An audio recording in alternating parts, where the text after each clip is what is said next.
Alright, afternoon friends. It's Mrs. Jessica here with City Blossoms and the Early Growers Program. I want to offer you all a free resource of what's in our Nature Play box, or in this case our Nature Play backpacks. So I'm going to give you a quick view of the things that you can carry in your backpack if you were to take a small little hike or trip in your neighborhood or somewhere, distancing yourself with your family, and some things that you can take with you along the way to explore deeper. So these are tools for exploration.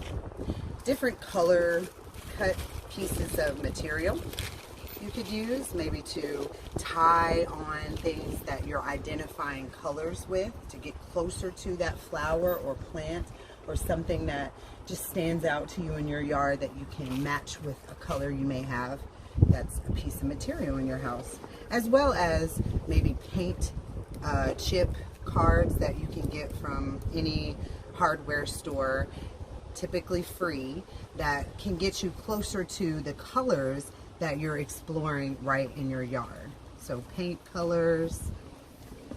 Also, to get closer, of course, if you're exploring the colors closer, you might want your magnifying glass to get a little bit closer to plants.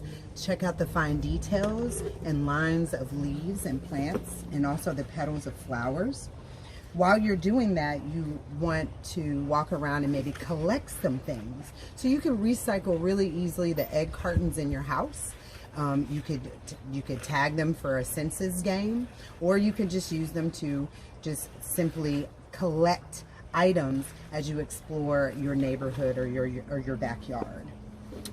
There's also other things that you can carry with you that are easy and probably in the house, like twine or some type of yarn or string.